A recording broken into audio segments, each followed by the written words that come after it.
Hello friends, welcome back to our channel.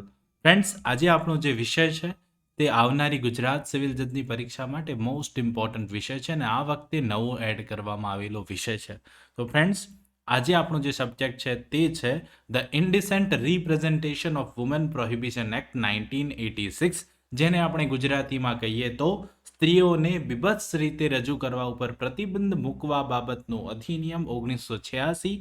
અને આ જે એક્ટ છે તે એક્ટ વિશે આજે આપણે વાત કરવાના છીએ અને ડિટેલમાં દરેક સેક્શનને સમજવાના છીએ ફ્રેન્ડ્સ.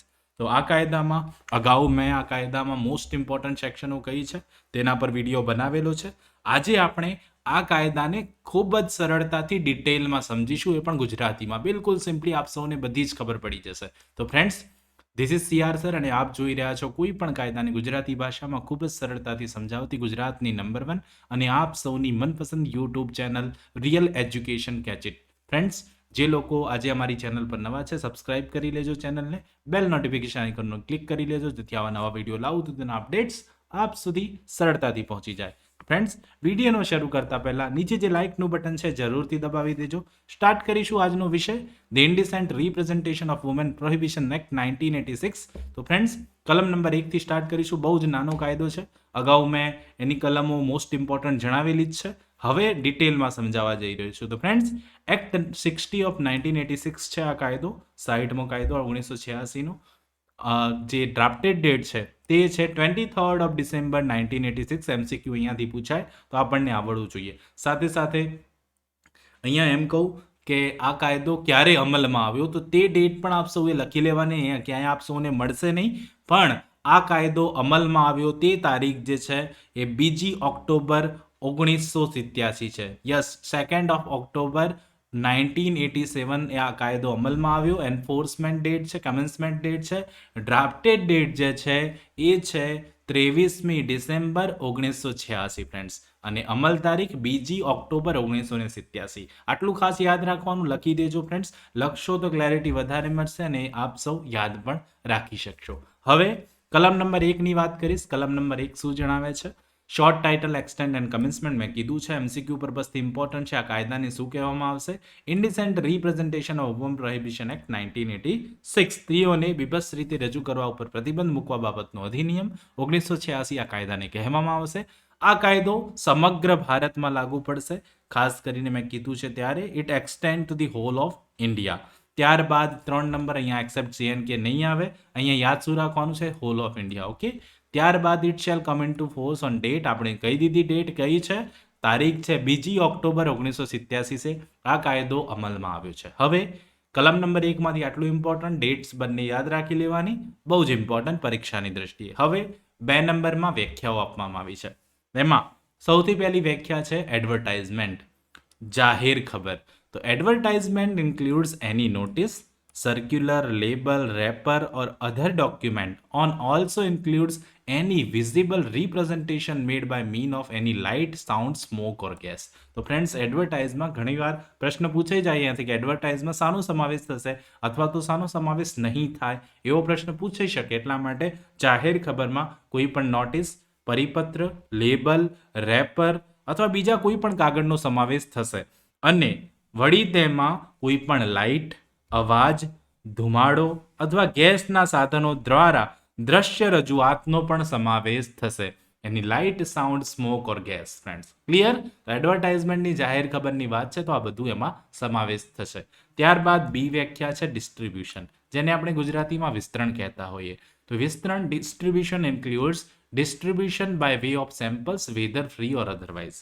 તો વિસ્તરણમાં મફત અથવા બીજી કોઈ પણ રીતે નમૂનાઓ સ્વરૂપે વિસ્તરણનો સમાવેશ થાય છે. આ ખાસ યાદ રાખવાનું, ડિસ્ટ્રીબ્યુશનની વાત છે એટલા માટે. ત્યારબાદ સી, ઇન્ડિસેન્ટ રિપ્રેઝન્ટેશન ઓફ વુમનનો અર્થ શું થશે? આ મોસ્ટ ઇમ્પોર્ટન્ટ 2C ની વાત છે, એ મોસ્ટ ઇમ્પોર્ટન્ટ છે. Indecent representation of woman means the depiction in any manner of the figure of a woman, her form or body of any part thereof in any such way as to have the effect of being indecent or derogatory or to denigrating women or is likely to deprave, corrupt or injure the public morality or morals. તો friends, indecent representation of woman સ્ત્રીઓની વિભત્સ રજૂઆત કોને કહેશું? તો અહીંયા સ્ત્રીઓની આકૃતિ, તેનું સ્વરૂપ અથવા શરીર અથવા તેનો કોઈ પણ ભાગ એવી રીતે રજૂઆત કરવામાં આવે કે જેથી સ્ત્રીની બીભત્સામાં ઉતારી પાડવામાં અથવા તો બદનામ કરવામાં પરિણમે, અથવા જેનું નૈતિક વર્તણૂક અથવા ચારિત્ર્યનું ખંડન થવાનો, ભ્રષ્ટ થવાનો અથવા તો હાનિ પહોંચાડવાનો સંભવ હોય તો એને કહેવાશે indecent representation of woman. Deception in any manner of the figure of a woman, her from or body or any part thereof in such way as to have the effect of being indecent or derogatory or to or denigrating or women or in likely to deprave, corrupt or injure the public morality or morals. તો friends, સ્ત્રીઓની વિભત્સ રજૂઆતમાં આ બધી વસ્તુઓનો સમાવેશ થશે. C જે છે પરીક્ષાની દ્રષ્ટિએ ઇમ્પોર્ટન્ટ છે. D label. હવે લેબલમાં કોનો સમાવેશ થાય? તો label means any written, marked, stamp, printed or graphic matter affixed to or appearing upon any package. તો લેબલમાં કોઈ પણ પેકેટ ઉપર ચોંટાડેલું અથવા દેખાડેલ કોઈ પણ લખાણ, ચિહ્ન, સ્ટેમ્પ મારેલ, છાપેલ અથવા દોરેલ હોય તે બધું જ આવી જાય. તો લેબલમાં શાનો સમાવેશ થાય? Return, mark, stamp, printed or graphic matter affixed to or appearing upon any package નો સમાવેશ ફ્રેન્ડ્સ થઈ જશે. આ ખાસ છે એટલા માટે લેબલને પણ આપ સૌએ ખાસ રીતે યાદ રાખવાનું છે, ઇમ્પોર્ટન્ટ બની રહે છે ત્યાંથી. ત્યારબાદ વાત કરીશું પેકેજની. Package includes a box, cartoon, tin or other container. એટલું બધું ઇમ્પોર્ટન્ટ નથી, પણ પેકેજમાં શું આવશે? બોક્સ આવી જાય, કાર્ટૂન આવી જાય, ટીન આવી જાય અને અધર કન્ટેનર પણ આવી જશે. Prescribe means prescribe by rules made under this act. તો આ થઈ ડેફિનેશન. ડેફિનેશનમાંથી કોઈ પણ પ્રશ્ન પૂછાય, હવે આપ સૌને આવડવી જોઈએ. ઓકે, હવે કલમ નંબર 3ની વાત કરું, જે ઇમ્પોર્ટન્ટ છે પરીક્ષાની દ્રષ્ટિએ. Prohibition of advertisement containing indecent representation of woman. હવે એડવર્ટાઇઝરને રોકવાની વાત છે, પ્રોહિબિશનની વાત કરવામાં આવી છે. સ્ત્રીઓને બીભત્સ રીતે રજૂ કરતી હોય તેવી જાહેર ખબરો ઉપર પ્રતિબંધ મૂકવા બાબત. એવી જાહેર ખબરો, એવી એડવર્ટાઇઝમેન્ટ કે જેમાં સ્ત્રીઓ પર શું કરવામાં આવતું હોય? ઇન્ડિસેન્ટલી સ્ત્રીઓને રજૂ કર, બીભત્સ રીતે રજૂ કરવામાં આવતી હોય તેના પર પ્રતિબંધ મૂકવા બાબત. તો શું જોગવાઈ છે? No person shall publish or cause to be published to arrange or to make to take part in any publication or exhibition of any advertisement which contains indecent representation of women in any form. તો અહીંયા શું કહે છે કલમ number 3? કલમ number 3 એવું જણાવે છે કે કોઈ પણ નો પર્સન એન્ડ પબ્લિશ, કોઈ પણ વ્યક્તિ જેમાં શું હોય? સ્ત્રીઓની કોઈ પણ સ્વરૂપે બીભત્સ રજૂઆત કરવામાં આવી હોય તેવી જાહેર ખબર પ્રસિદ્ધ કરી શકશે નહીં. No person shall publish or cause to be publish or arrange or to take part in any publication or execution of any advertisement which contains indecent representation of women in any form. તો પ્રસિદ્ધ કરાવી શકશે નહીં, સાથે સાથે પ્રસિદ્ધને કરાવી શકશે પણ નહીં, પ્રસિદ્ધ કરવાની અથવા પ્રદર્શિત કરવાની વ્યવસ્થા પણ ના કરી શકે ફ્રેન્ડ્સ, અને તેમ કરવામાં ભાગ પણ લઈ શકશે નહીં. આ બધું જ પ્રોહિબિટેડ રહેશે. બીભત્સ રીતે કોઈ સ્ત્રીને રજૂ કરી હોય તેવી જાહેર ખબર પ્રસિદ્ધ એક તો એ પોતે ના કરી શકે, કરાવી પણ ના શકે, અથવા પ્રસિદ્ધ કરવાની, પ્રદર્શિત કરવાની એ વ્યવસ્થા પણ ના કરી શકે, અથવા તો આવી પ્રસિદ્ધિ કરવામાં આવી હોય તો તેમાં ભાગ પણ ના લઈ શકે. તો ફ્રેન્ડ્સ, આ બહુ જ ઇમ્પોર્ટન્ટ કલમ નંબર 3 સ્પષ્ટ જોગવાઈ કરવામાં આવી. આવું કંઈ પણ જાહેર ખબરમાં થઈ શકશે નહીં, પ્રોહિબિશન રહેશે, નિષેધ રહેશે. ઓકે ફ્રેન્ડ્સ, પ્રતિબંધ રહેશે. કલમ નંબર 4 જે most important, prohibition of publication or sending by post of books, pamphlets etc containing indecent representation of women. હવે કોઈ બુક છે, કોઈ પેમ્પલેટ છે, તો એમાં કોઈ સ્ત્રીને ઇન્ડિસેન્ટ બીભત્સ રીતે રજૂ કરવામાં આવી હોય તો તેના પર પ્રતિબંધ મુકતી જોગવાઈ કઈ કલમમાં છે? 4 નંબરમાં. 4 નંબર શું જણાવે છે? No person shall produce or cause to be produced shall let to hire, distribute, circulate or send by post any book, pamphlet, paper, slide, form, writing, drawing, printing, photograph, representation or figure which contains indecent representation of women in any form. તો અહીંયા સૌથી પહેલા એવું કહી દીધું કે કોઈ પણ વ્યક્તિ સ્ત્રીઓની કોઈ પણ રીતે બીભત્સ રજૂઆત કરી હોય તેવા કોઈ પણ પુસ્તક, ચોપાનીઓ, પેપર, સ્લાઇડ, ફિલ્મ, લખાણ, ડ્રોઈંગ, પ્રિન્ટિંગ, ફોટોગ્રાફ, કૃતિ અથવા આકૃતિ રજૂ કરી શકશે નહીં. આ બધું જ આવી જાય ફ્રેન્ડ્સ, આ બધું યાદ રાખવું પડે કે શું આવશે એમાં. Book, pamphlet, paper, slide, film, writing, drawing, printing, photograph, representation અથવા તો ફિગર. આકૃતિ રજૂ કરી શકશે નહીં અથવા રજૂ કરાવડાવી શકશે નહીં, ભાડે આપી શકશે નહીં, સાથે સાથે તેનું વિતરણ પણ કરી શકશે નહીં, તેને પરિપત્રિત કરી શકશે નહીં કે ટપાલ દ્વારા મોકલી શકશે નહીં. આ પણ ઇમ્પોર્ટન્ટ છે. આવી કોઈ પણ બુક હોય તો આ બધું એ કરી શકે નહીં. No cause to be produce, sell, let to hire, ભાડે ના આપી કે ડિસ્ટ્રીબ્યુટ ના કરી, સર્ક્યુલેટ ના કરી શકે, સેન્ડ બાય પોસ્ટ પણ કરી શકશે નહીં. તો આ બધા માટે પ્રતિબંધ રહેશે. 4 નંબરની સૌથી પહેલા આવી જોગવાઈ છે. Provided that nothing in section shall apply to, અને આ કલમ ક્યાં એપ્લાય નહીં થાય તે વિશેની જોગવાઈ છે. એટલે શું કહેવાય આને? ખાસ કરીને એક્ઝેપ્શન આપણે કહેતા હોઈએ. તો શું છે અપવાદ અહીંયા?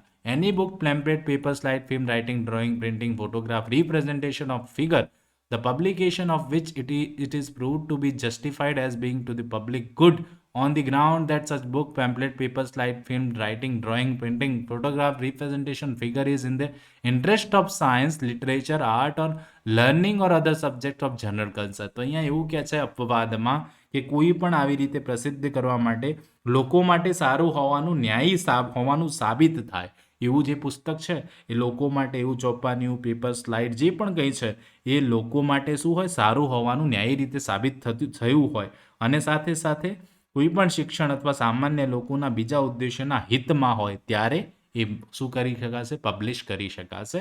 તે પ્રોહિબિટેડ નહીં ગણાય. સાથે સાથે which is kept or use bona fide for religious purposes, સાથે સાથે ધાર્મિક હેતુઓ માટે શુદ્ધ બુદ્ધિથી રાખવામાં આવી હોય અથવા તેને વાપરવામાં આવી હોય.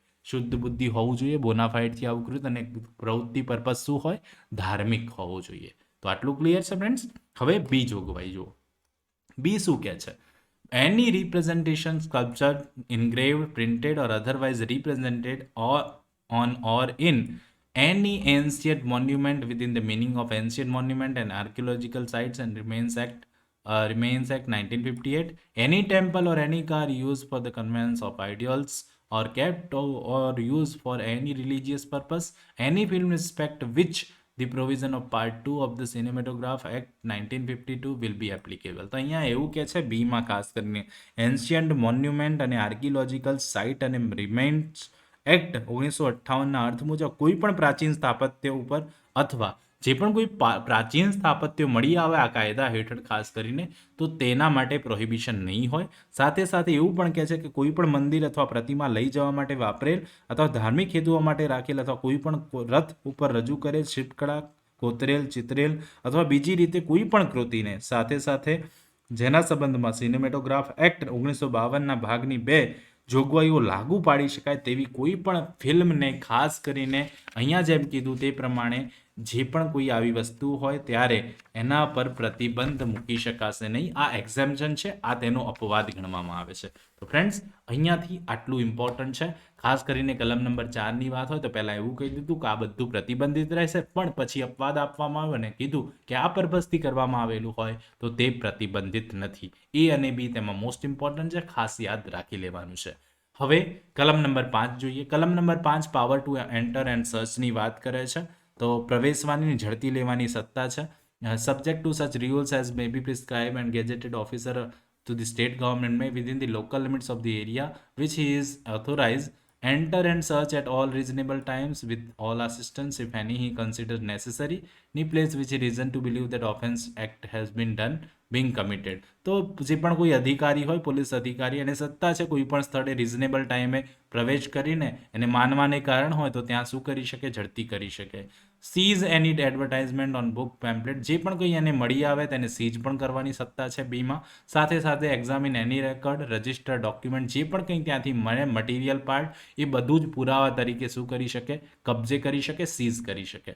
Provided no entry under this subsection shall be made into a private dwelling house without a warrant. Warrant વિના પ્રાઇવેટ ડ્વેલિંગ હાઉસ હોય ત્યાં આવો વ્યક્તિ પ્રવેશ કરી શકશે નહીં. Provided further that the power of seizure under the subsection may be exercised in respect of any document, article or thing which contains any such advertisement including contents, if any of such document, article or thing, if advertisement cannot be separated by reason of its being embossed સાથે સાથે otherwise the document, article or thing without affecting integrity, utility or sellable value thereof. તો અહીંયા પ્રોવાઇઝો second number એવું કહે છે કે ખાસ કરીને સેકન્ડ નંબરમાં અહીંયા વધુ પડતા જે પણ કોઈ આવા કલમો હેઠળ જ્યારે પણ જપ્ત કરવાની સત્તા જેમાં આવી જાહેર ખબર હોય અથવા કોઈ પણ દસ્તાવેજ ચીજ વસ્તુ અથવા બાબતના સંબંધમાં વાપરી શકાશે, પરંતુ આવા દસ્તાવેજ વસ્તુ અથવા અન્યમાં જાહેર ખબર છૂટી કરી શકાતી ન હોવી જોઈએ.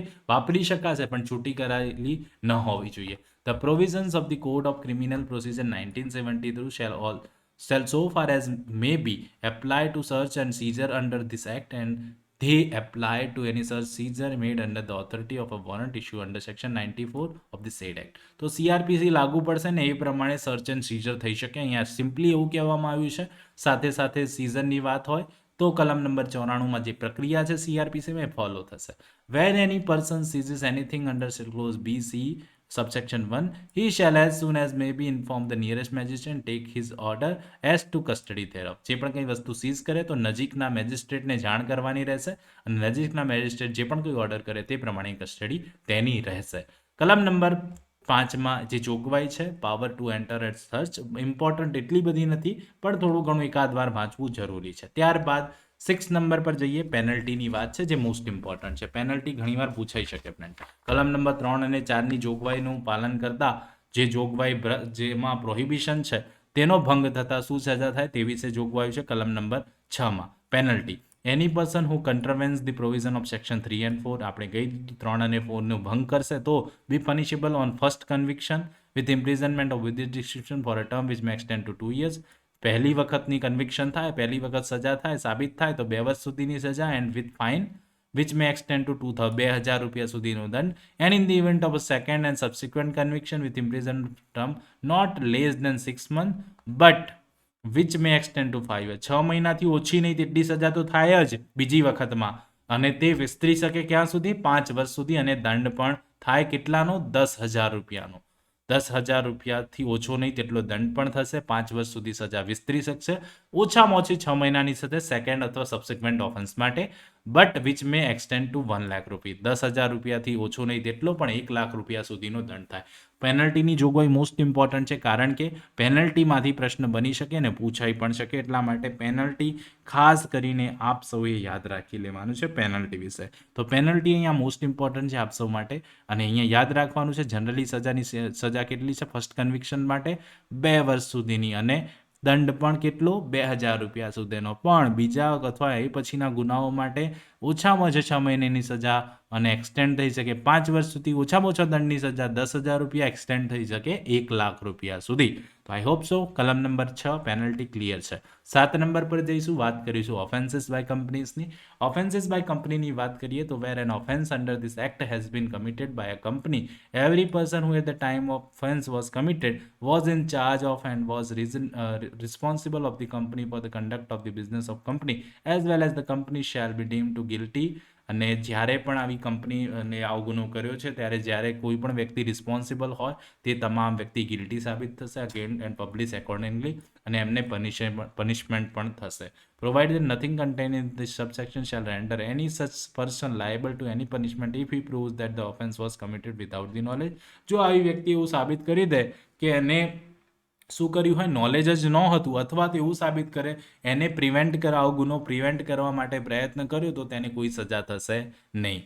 હવે 2 નંબરમાં એવી જોગવાઈ છે, notwithstanding anything contained in subsection 1 where any offence under this act has been committed by a company and it is proved that the offence has been committed with the consent of conveyance of or attributable any neglect of the part of the director, manager, secretary or any other officer, a company such director, manager, secretary, other officer shall be proceed against the પનિશ accordingly. તો અહીંયા એવું કહે છે કે એવું સાબિત થાય કે આ કાયદામાં જે પણ કંઈ જણાવેલું છે તે પ્રમાણે ઓફેન્સ થયો છે, અને આ ઓફેન્સ જ્યારે થયો છે ત્યારે કોઈ પણ ડાયરેક્ટર, મેનેજર, સેક્રેટરી અથવા બીજા કોઈ ઓફિસરની સંમતિથી આવું કંઈ કૃત્ય કરવામાં આવ્યું છે તો તેના વિરુદ્ધ કામ ચાલી શકશે અને તેમને પનિશમેન્ટ પણ થશે.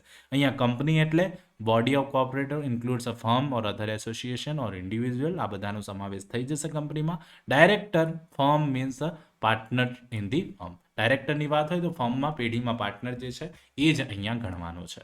ત્યારબાદ કલમ નંબર 8 છે, offences to be cognizable and bailable. અહીંયા એવું કહી દીધું કે notwithstanding anything contain in the CRPC an offence punishable under this act shall be bailable. આ કાયદામાં જે પણ કોઈ ગુનો બનવાનો છે એ ગુનો બેલેબલ રહેશે, જામીનપાત્ર રહેશે. An offence punishable under this act shall be cognizable, અને કોગ્નિઝેબલ પણ રહેશે, જામીનપાત્ર રહેશે અને પોલીસ અધિકારનો ગુનો રહેશે અને એ બેલેબલ પણ રહેશે. ઘણીવાર પૂછાય છે કે ઇન્ડિસેન્ટ રિપ્રેઝેન્ટેટિવ એક્ટનો જે પણ કોઈ ગુનો છે એ cognizable and bailable, non cognizable and bailable, non cognizable and non bailable, કે નન ઓફ ધી અબોવ. તો ફ્રેન્ડ્સ આપણને ખબર હોવી જોઈએ કે કોગ્નિઝેબલ એન્ડ બેલેબલ ઓફેન્સ છે. ઓકે ફ્રેન્ડ્સ, અહીંયાથી એમસીક્યુ પૂછાશે. ત્યારબાદ 9 number, protection of action taken in good faith. No suit prosecution or either or other legal proceeding shall lie against the central government or any state government or any officer of the central government or state government for anything which is in good faith done or intended to be good done under this act. તો જ્યારે પણ અહીંયા કલમ number 9 ની વાત છે, શુદ્ધ બુદ્ધિ માટે લીધેલા પગલાં અંગે રક્ષણ, તો અહીંયા એવું કહે છે કે શુદ્ધ બુદ્ધિથી કરેલા અથવા એનાથી ધારેલા કોઈ પણ કાર્ય માટે કેન્દ્ર સરકાર અથવા રાજ્ય સરકાર બીજી કાનૂની કાર્યવાહી કરી શકાશે નહીં. તેના પર બીજી કોઈ પણ પ્રકારે કાનૂની કાર્યવાહી થઈ શકશે નહીં. ત્યારબાદ 10 નંબર લેસ ઇમ્પોર્ટન્ટ છે, કોણ નિયમો બનાવી શકે, સેન્ટ્રલ ગવર્મેન્ટ નોટિફિકેશનથી જાહેર કરી શકે, પર્ટિક્યુલર પ્રિજ્યુડાઇઝ થયા વિના અહીંયા કેન્દ્ર સરકારની સત્તા છે રૂલ્સ બનાવવાની, એ પણ જણાવવામાં આવ્યું છે. ત્યારે કલમ નંબર 10 લેસ ઇમ્પોર્ટન્ટ છે, એકાદ વાર વાંચવું હોય તો વાંચી લેવાય. બાકી કલમ નંબર 1 થી 9 વિશે આપણે ડિટેલમાં સમજી ચૂક્યા છીએ. તો ફ્રેન્ડ્સ, આઈ હોપ સો આજનો આ વિડીયો આપ સૌને સારો લાગ્યો હશે, જેમાં આપણે વાત કરી છે કલમ નંબર 1 થી કલમ નંબર 10ની મોસ્ટ ઇમ્પોર્ટન્ટ જે પણ કંઈ ડિટેલ ચર્ચા કરી છે, અને તેનાથી આપ સૌ સમજી પણ ચૂક્યા છો કે આ કલમમાં શું ઇમ્પોર્ટન્ટ છે, એમસીક્યુ ક્યાંથી પૂછાય છે, બહુ જ ડિટેલમાં આપણે સમજ્યા છીએ. ફ્રેન્ડ્સ, આઈ હોપ આજનો આ વિડીયો આપ સૌને સારો લાગ્યો હશે. જો સારો લાગ્યો હોય તો જરૂરથી લાઇક બટનને દબાવી દેજો. ચેનલ પર નવા હો તો સબસ્ક્રાઇબ કરી લેજો ચેનલને. બેલ નોટિફિકેશન આઇકનને ઓન કરવાનું ભૂલતા નહીં, જેથી આવા નવા ડિટેલ વિડીયો આવે તો આપ સૌને જલ્દીથી મળી જાય અને આપ એને જોઈને જલ્દીથી સમજી જાઓ કોઈ પણ કાયદો. તો ફ્રેન્ડ્સ, આઈ હોપ સો આજનું આ સેશન આપ સૌને સારું જરૂરથી લાગ્યું હશે. નીચે જે લાઇકનું બટન છે જરૂરથી દબાવજો. અને ફ્રેન્ડ્સ, આવા જ વિડીયો, આવા જ ગુજરાત સિવિલ જજની પરીક્ષાની તૈયારી કરવા માટે જે પણ કોઈ સ્ટુડન્ટ્સો છે અમારી પાસે, એ ખાસ કરીને મેં કીધું છે એ પ્રમાણે તમામ સબ્જેક્ટ પર વિડીયો ડિટેલમાં આવવાના સ્ટાર્ટ થઈ ગયા છે. અમારી ચેનલ પર અવેલેબલ છે, આપ જોઈ શકો છો. ડિસ્ક્રિપ્શનમાં બોક્સમાં તેની લિંક પણ છે, આપ ચેકઆઉટ કરી શકો છો. તો ફ્રેન્ડ્સ, આવા જ નવા વિડીયો સાથે ફરીથી બહુ જ જલ્દી મળીશું. ત્યાં સુધી જોતા રહો અમારી ચેનલ રિયલ એજ્યુકેશન કેચેટ. કોઈ પણ કાયદાને ગુજરાતી ભાષામાં ખૂબ જ સરળતાથી સમજાવતી ગુજરાતની નંબર 1 અને આપ સૌની મનપસંદ યુટ્યુબ ચેનલ. ખૂબ ખૂબ ધન્યવાદ, ખૂબ ખૂબ આભાર.